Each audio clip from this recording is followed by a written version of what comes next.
In this video, we'll create an amazing YouTube short step-by-step inspired by the incredible edits of Ali Abdaal.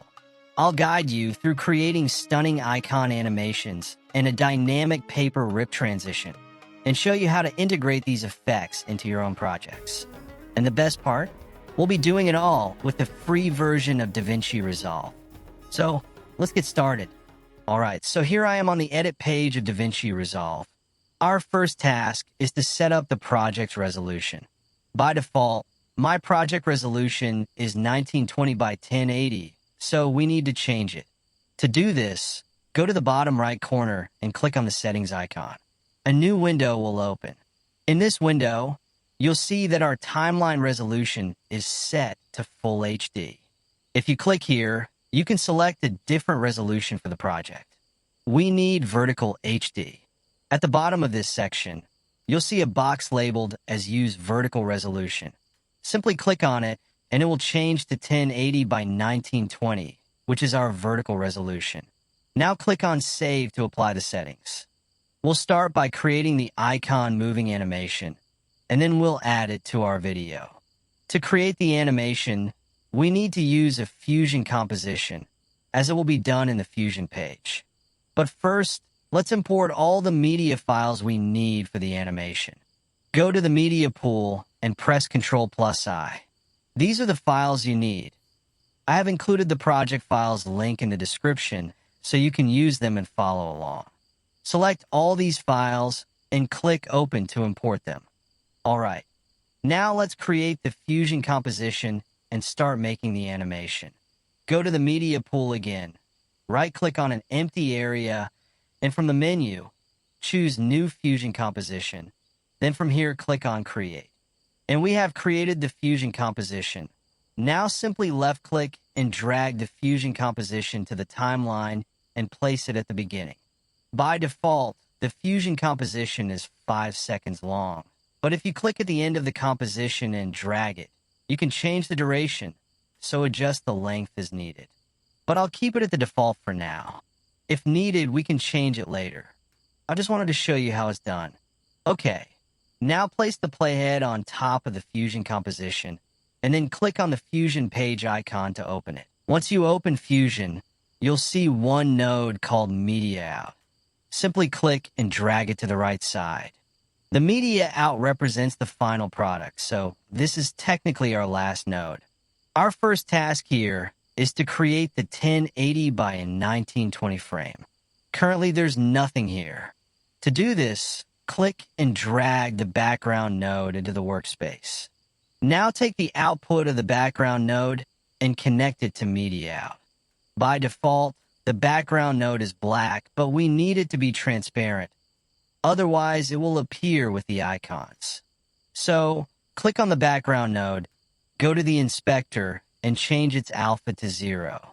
All right, now if I move this a little bit, you'll see that it's 1080 by 1920, just what we needed. To work more comfortably, we'll switch to single view mode.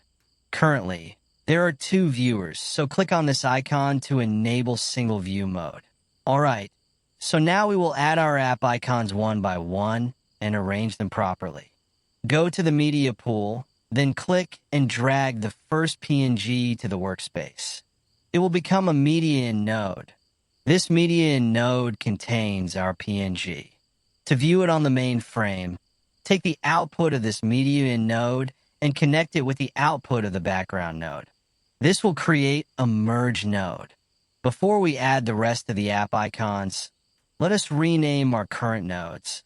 It is really important to rename each node properly.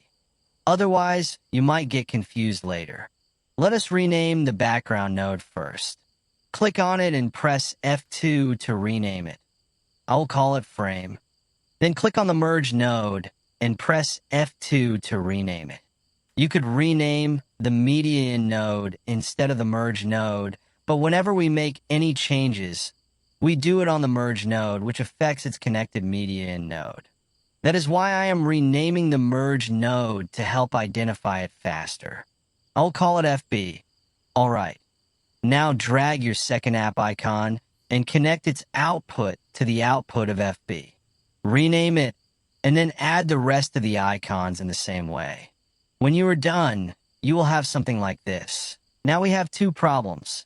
First, all of our icons are in the same place, so they are overlapping each other. Second, they're too big, and we need to change their size. Let us decrease the size first. I want to change the size of FB first, but it is at the bottom of all the other icons. To view it, you can either enable two viewers and view it on the left viewer to make changes, or you can disable the rest of the other nodes. I will show you this method since some of you might not know it. Select all the other nodes except FB, then go to the inspector. You will see all these nodes in a list. Simply click to disable them. And now you can see your FB icon clearly. To change its size, click on the FB node, go to the inspector, and find the size slider. On the right, there is a mini box next to it. Simply double-click on it and enter the value 0.6. This value looks fine to me, but if you need it bigger or smaller, you can adjust it according to your preference. Let me show you how to do this for the other nodes. Click on the second node, in my case, the Insta node. Go to the inspector. First click here to enable it. Then double-click on the size box and type 0.6. Remember, you need to use the same value for each icon. If you are using any images or videos for this animation, like I did in the intro, make sure that your mask size is consistent for each image or video. You can simply copy and paste the mask to each video and adjust its position accordingly. Change the value for each node in this manner, and it will look like this. Now let's change the position of each icon. We will start with the FB icon. First, we need to hide the other icons as before, but this time we need to see the Insta icon as well. We will use the Insta node to determine the FB node's location to check if it appears too far or too near, and adjust its position accordingly. Select all the other nodes except for FB and Insta. Go to the inspector and disable them as before. Now click on the FB node, go to the inspector, and double-click on its X offset box. Then type the value 0.15. I have tried many values, and this one seems to look good. For the Insta node, the default value looks fine, so I will not change anything here, but it is totally up to you. Just keep in mind that each node should have the same distance between them. For example, the FB node's position on the X offset is 0.15, and the Insta node's position is 0.5, which is the default value. The distance between them is 0.35. So for the third node, the position will be 0.85. Click on the pin node, which is our third node. Go to the inspector and enable it by clicking here and set its X offset to 0.85. Continue adding the same distance value for the remaining nodes one by one, and you will end up with something like this. As mentioned earlier, you can adjust the values to your liking, but make sure the distance between each node is consistent. Currently, our icons are in the middle of the viewer, so let's move them a little bit upwards. You can do this later after adding them to your video if you prefer, but I like to see how it will look now. To adjust the position, click on the FB node, then go to the inspector and change its Y offset to 0.8. Repeat this for each node. Now let's proceed with animating it. To animate all the nodes together, we will use a transform node so that we can move all of the nodes at once. The transform node should be placed after the last app icon node. For me, it's the YT node. Click to select it, then go to this menu and click on the transform node icon to add it.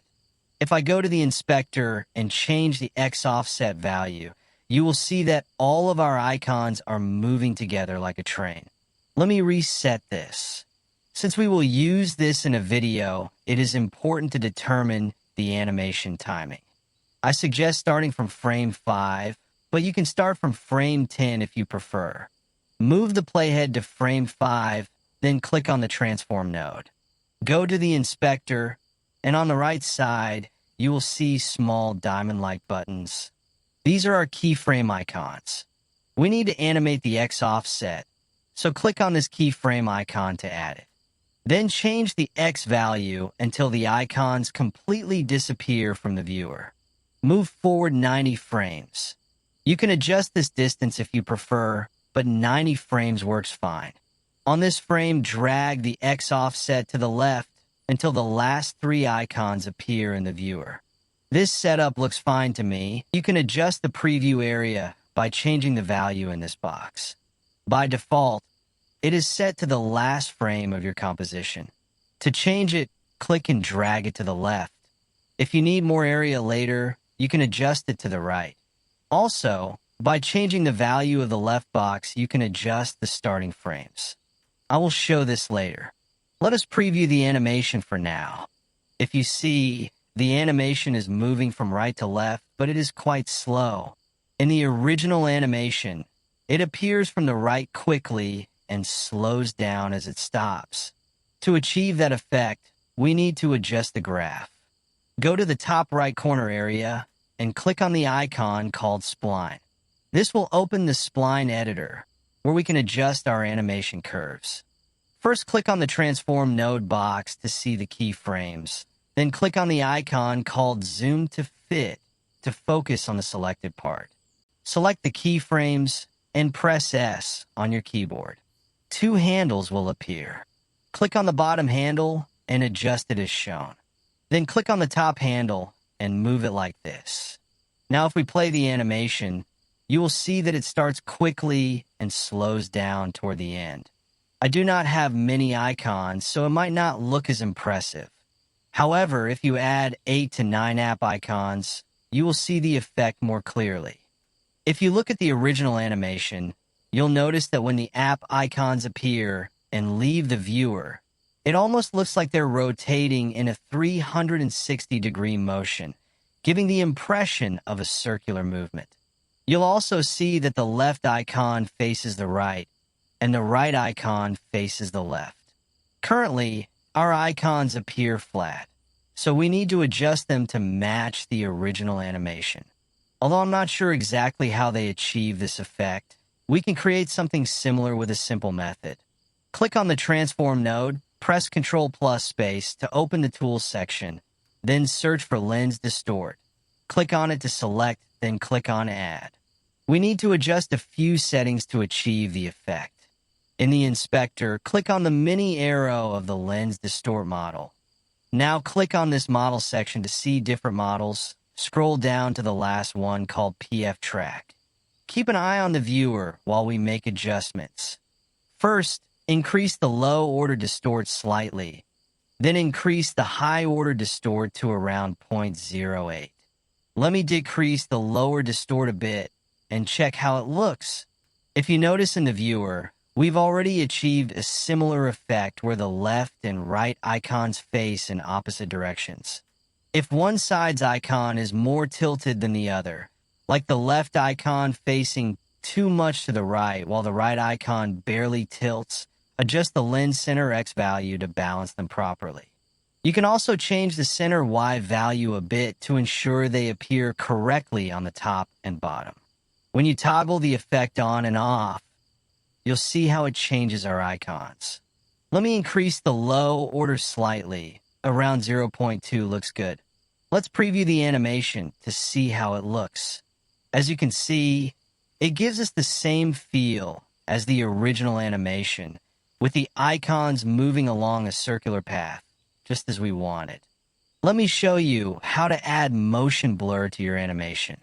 First, click on the Transform node, then go to the inspector and click on Settings. A new tab will appear. Tick the motion blur option. If you preview the animation now, you'll see that motion blur is applied. If you want to increase the blur, you can adjust the quality setting, but I recommend enabling motion blur at the end since it can be resource intensive and might cause DaVinci Resolve to lag or even crash, depending on your system. As you might notice, my preview is lagging as well, so I'll turn it off for now. Alright, so our animation is ready. Now let me show you how you can add it to your own video. It is actually quite simple. First of all, Select all these nodes except the Media Out node, then press Ctrl+G. It will create a group that contains all of our nodes. Okay, now go to the Media pool and bring in your video clip. It will become a Media in node. Now if I drag this to the viewer, you will see that it is actually 4K.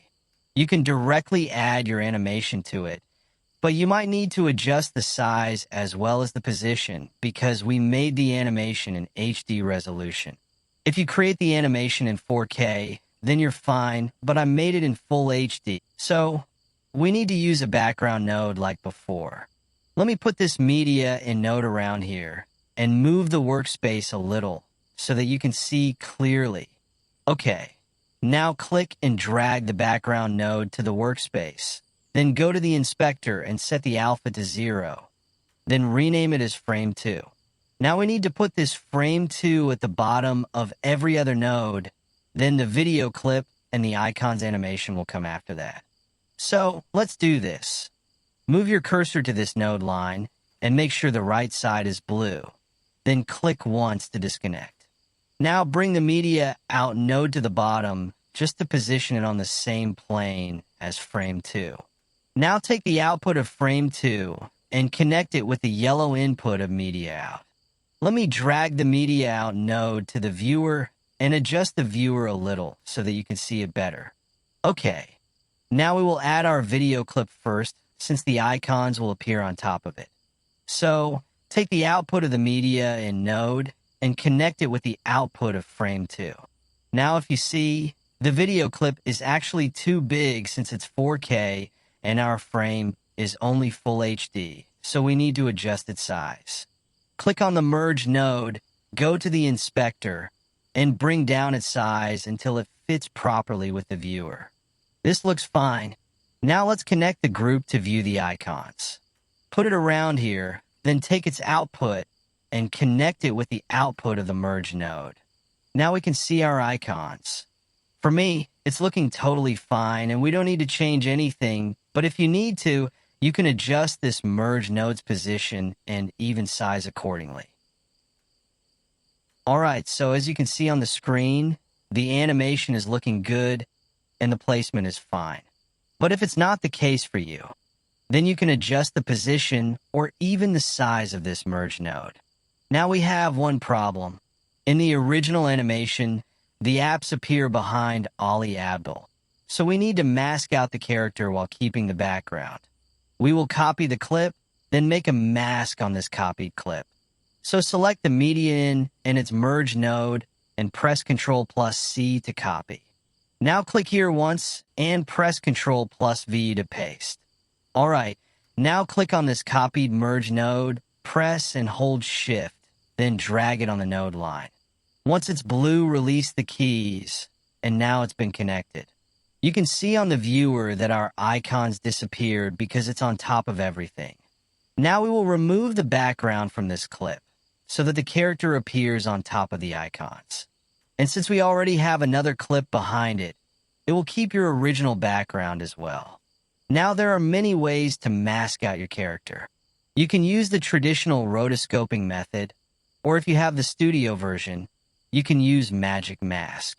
But let me show you an easy way to remove the background for the free version as well. Click on this media in node and press Ctrl+Space to open the tool finder. Then search for 3D Keyer and press Enter to add it. Now select the 3D Keyer node.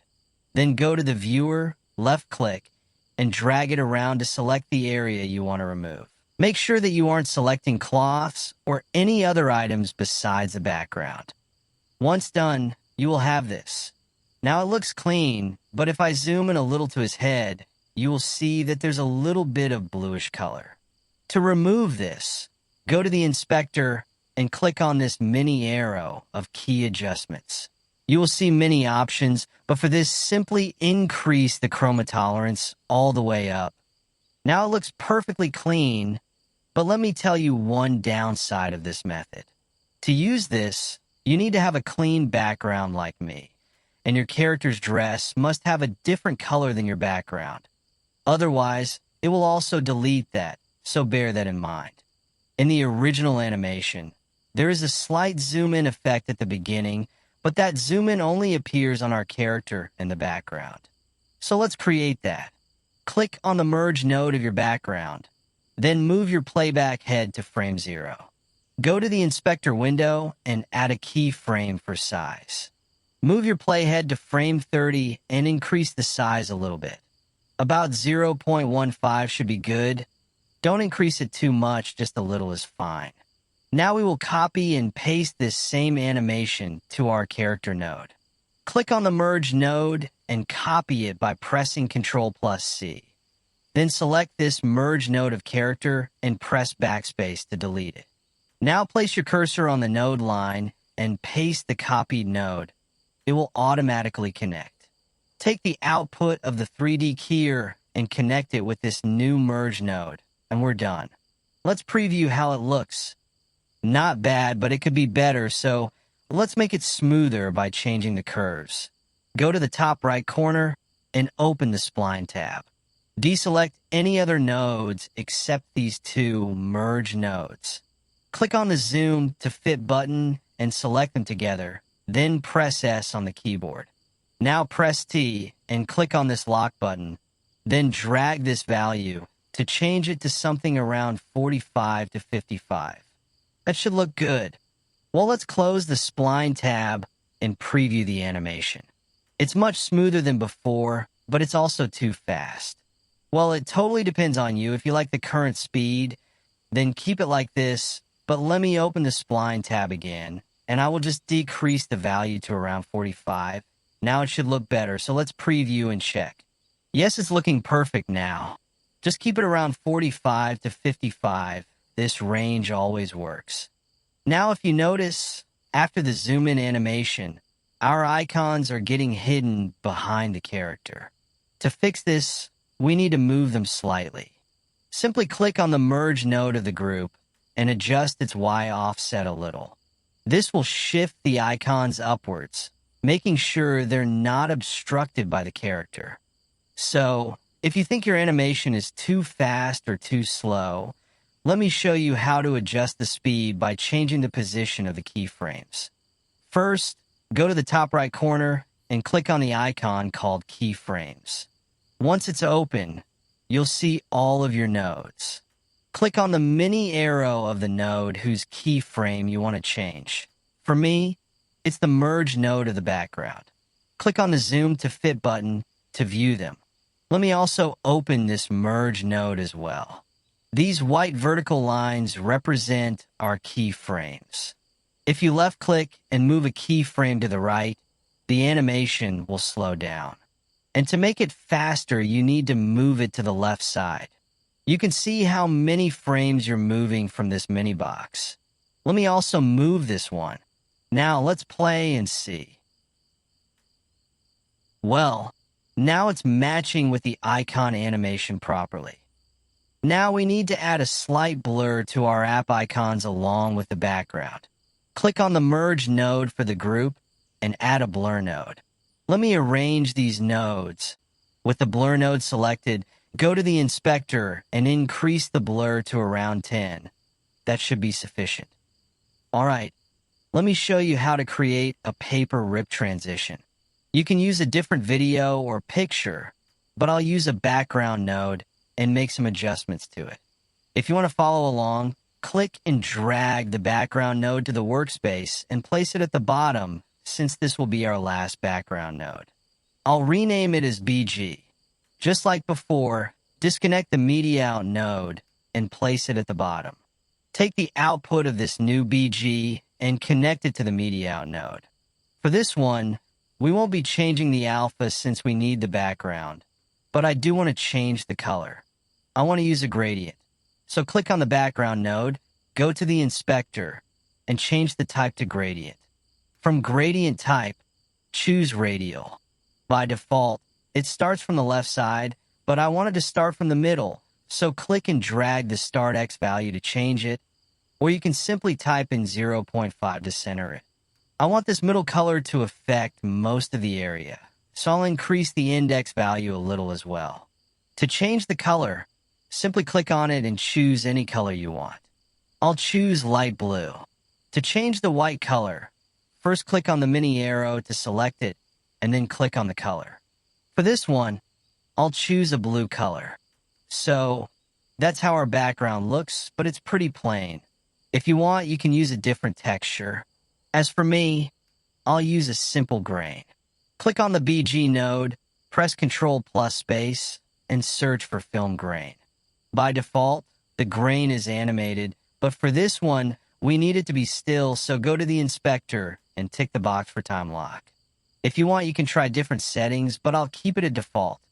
So, our background is ready. Now take the output of this merge node and connect it with the output of the film grain node. Let me adjust the workspace a little. Our paper transition will appear between these two nodes or clips, whichever you prefer to call them.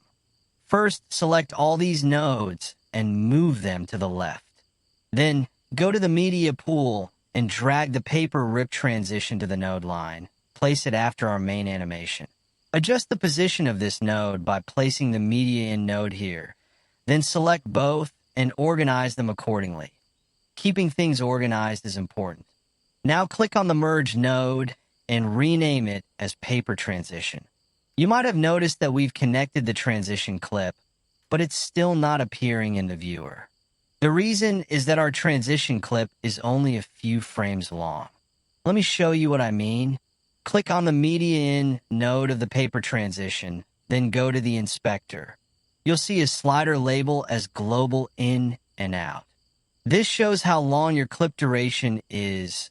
Currently, it's 39 frames. The middle value represents the total duration. The left box value indicates the first frame or global in value. And the right box value indicates the global out value or end frame. Now if I go somewhere between those frames, you'll see our paper transition, and after frame 38, it ends. So, we need to change its global in value to make it appear at the proper time. Since the transition will appear once our first animation ends, we need to change the global in value accordingly. Our first animated clip ends at frame 95, so our paper transition should appear right after that. Go to the inspector, make sure you've selected the media in node of the paper transition, and from here, click in the middle of this slider and drag it to the right. I'll place it at frame 96, one frame after our first clip's animation ends. Now we need to adjust this clip to fit properly with the viewer. First, let me change the playback area and find where the transition starts. Looks like it's at frame 115. Click on the paper transition node and adjust its size until it fits with the viewer. As for the position, click and change it accordingly. It might look a bit different when you make adjustments, so keep an eye on the viewer and make the necessary changes. Next, click on the media in node and search for delta keyer. Select it and then click on add. Let me adjust these nodes a bit. Now click on the delta keyer node, go to the inspector, and from the background color section, take the color picker and move it to the viewer to select the green color. If I move the playhead slightly, you'll see that the transition is ripping the clip, revealing the blue background behind it. The transition currently happens from the top right angle to the bottom left, but I want it to be horizontal. So, I'll click on the paper transition node, go to the inspector, and change the angle until it aligns horizontally. If you notice that the transition is getting cut off on both sides, you'll need to increase the size. You can easily change the size by clicking on the clip area in the viewer and dragging it. So, I'm rushing through these last parts because my disk cache is almost full and it already crashed a few times. Now, we need to remove the dark green color to reveal the background we made. To do this, we'll use another delta keyer, but this one needs to be added after the paper transition node, otherwise it won't work. Click on the paper transition node and add another delta keyer. This time, use the color picker to select the blue color. The moment you choose the blue color, you'll notice that our background has also changed since it was kind of blue too. We need to fix that, but first, let's see if it's affecting anything else. I suspect it might also affect the Facebook icon. Let me check. Yes, as you can see, the Facebook icon's color has changed too. We need to correct this. There's a simple way to do this.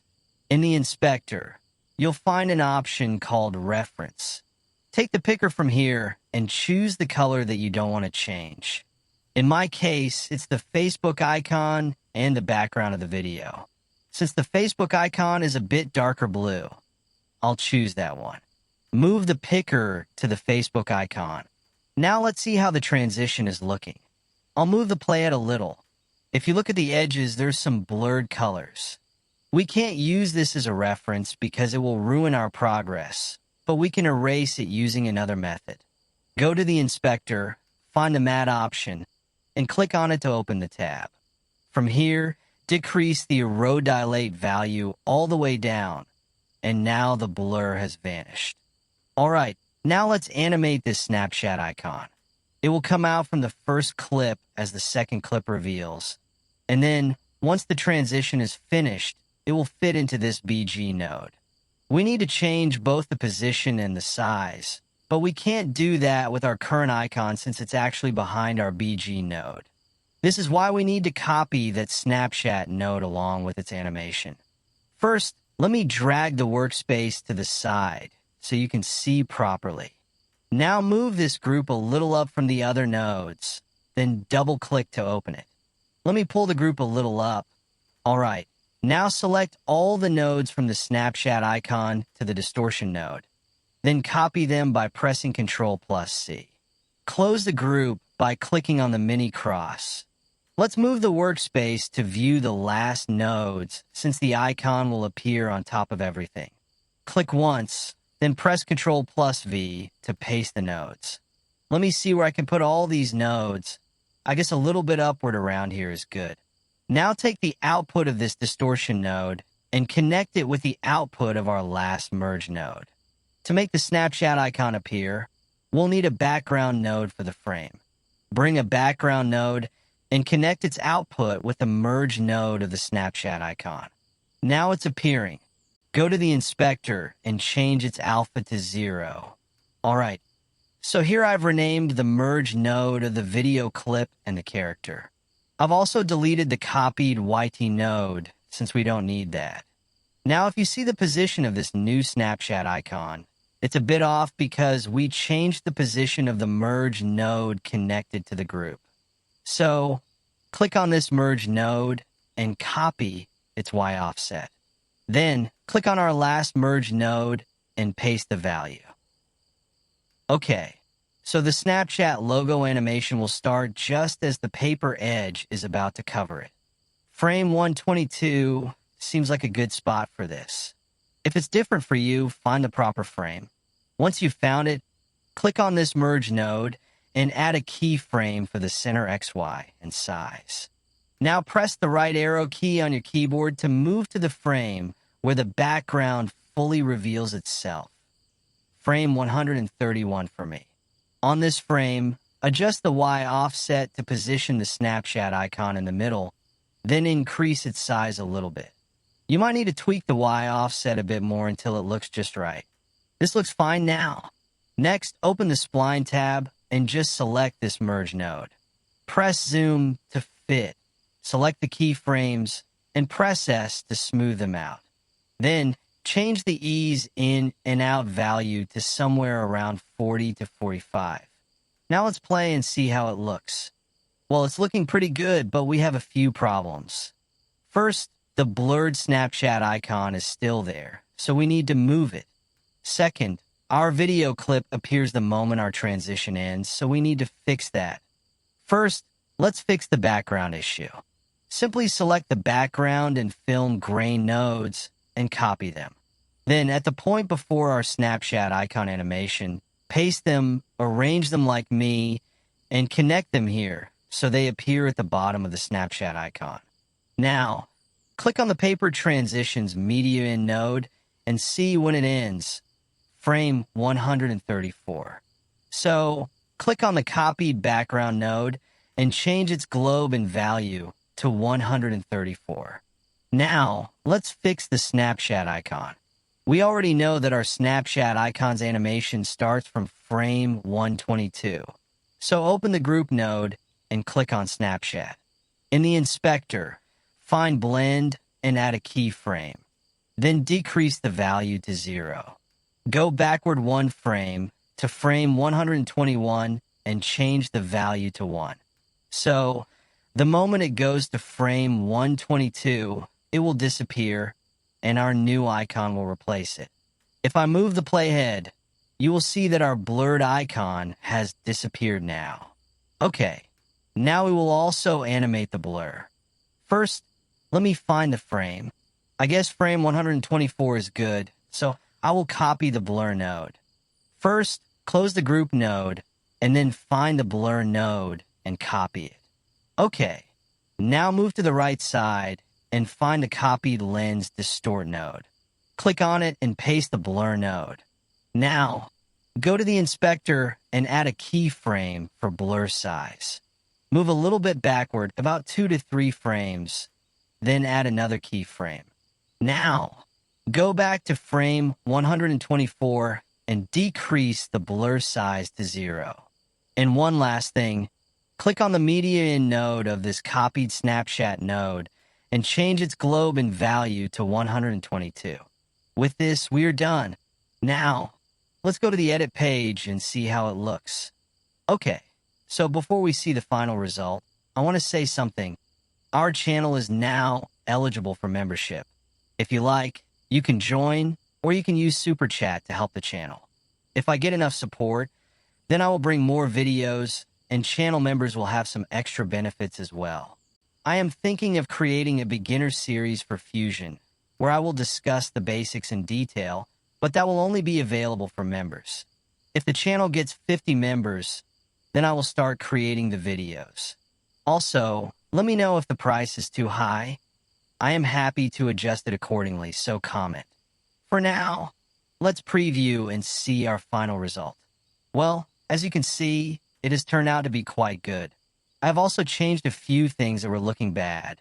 The project file is in the description. See how you make it. You can send me edits on Discord or Instagram. Discord is dead, I guess. I'm not getting time to manage it, to be honest. Well, let's see. For now, see ya.